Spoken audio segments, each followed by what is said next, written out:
Comment fonctionne une carte graphique pour un ordinateur? Qu'est-ce qu'une carte graphique? La carte graphique, aussi appelée GPU Graphics Processing Unit, est un composant essentiel pour afficher des images sur un écran. Elle convertit les données numériques générées par l'ordinateur en informations visuelles compréhensibles sous forme de pixels à l'écran.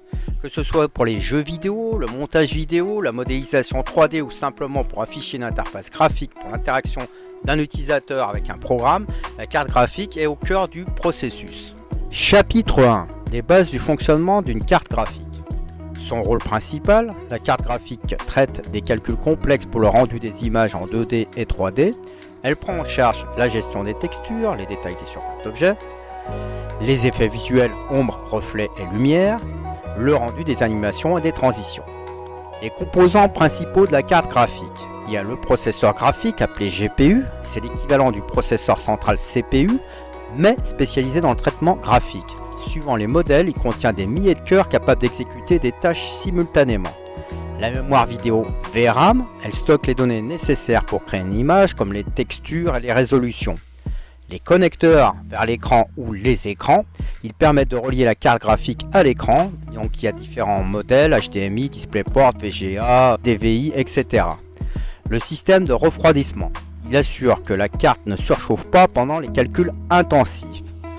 Pour le processus de rendu, les instructions sont envoyées par le CPU sur la carte mère au GPU sur la carte graphique via un bus, souvent PCI Express ou encore appelé PCIe.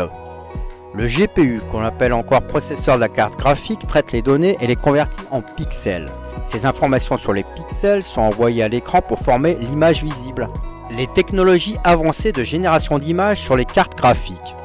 Il existe le Ray Tracing, qui simule le comportement des rayons lumineux pour produire des effets réalistes pour chaque pixel. Exemple, les cartes graphiques Nvidia RTX possèdent une unité de calcul dédiée pour le Ray Tracing. Il y a aussi une autre technologie, le DLSS, Deep Learning Super Sampling, développé par Nvidia, lancé en 2018 et disponible pour certains jeux vidéo. Il utilise l'intelligence artificielle pour améliorer les performances sans sacrifier la qualité visuelle. Exemple, disponible sur les cartes graphiques GeForce RTX 20, 30, 40 et Quadro RTX. Chapitre 2, critères de choix pour l'achat d'une carte graphique. Choisir une carte graphique peut être complexe, surtout pour un amateur.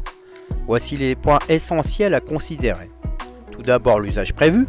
Est-ce que c'est pour de la bureautique? Une carte intégrée dans l'ordinateur suffit. L'exemple avec l'Intel UHD Graphics qui est un composant intégré sur la carte mère. Si c'est pour le gaming, privilégiez des modèles dédiés comme Nvidia GeForce ou AMD Radeon, à choisir suivant la définition de l'écran, la vitesse de rafraîchissement de l'image souhaitée. La fluidité des images en jouant est un critère important pour que cela soit agréable. Si c'est pour la création de contenu, optez pour des cartes avec beaucoup de VRAM et des capacités de rendu, exemple Nvidia RTX ou AMD Radeon Pro. Pour ce qui est de l'IA ou du calcul intensif, les cartes spécifiques comme les Nvidia Tesla ou Quadro peuvent être nécessaires. Un autre usage est de miner pour des crypto-monnaies en réalisant des calculs sur des défis mathématiques. On appelle ça des fermes de minage quand il y en a beaucoup. Un dernier usage est le piratage. Certaines personnes utilisent des processeurs graphiques pour essayer de casser les mots de passe beaucoup plus rapidement qu'avec le processeur de la carte mère de l'ordinateur. La compatibilité de la carte graphique avec l'ordinateur et l'écran. Pour les connecteurs, assurez-vous que la carte peut se brancher sur votre carte mère, souvent PCI Express. On parle là du connecteur qui permet de connecter la carte graphique sur la carte mère de l'ordinateur. Il y a plusieurs versions de ce bus PCI Express suivant l'ancienneté de votre PC. Suivant la version, le débit des données appelées bande passante, pouvant être échangé entre la carte graphique et la carte mère, varie.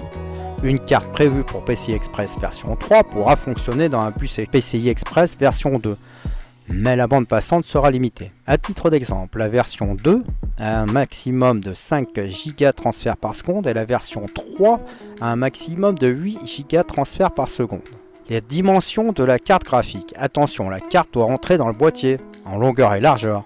Exemple, à longueur, une RX 6600 fait 28,2 cm, une RTX 3060 fait 19,8 cm.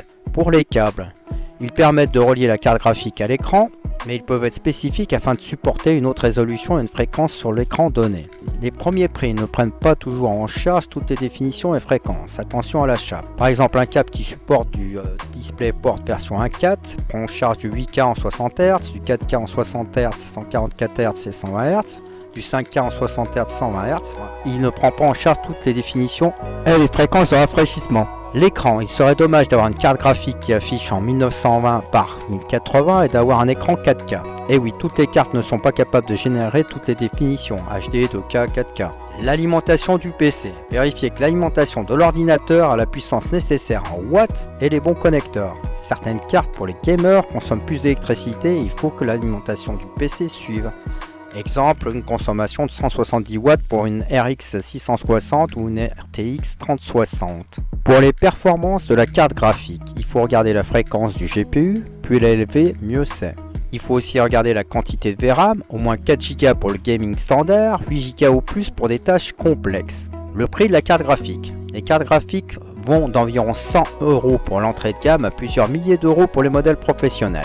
Déterminez votre budget en fonction de vos besoins. Les marques et modèles, c'est surtout Nvidia et AMD les principaux acteurs. Chaque marque propose différentes gammes adaptées à des usages spécifiques. En conclusion, la carte graphique est un élément clé pour qu'un ordinateur puisse produire des images de haute qualité et effectuer des tâches graphiques complexes. Son choix dépend principalement de l'usage prévu et du budget disponible. Attention de prendre en compte aussi l'alimentation pour un PC existant si elle est suffisante pour cette carte. Merci d'avoir suivi cette vidéo. Si vous avez aimé, n'hésitez pas à liker et à vous abonner pour en savoir plus sur les technologies qui façonnent notre avenir.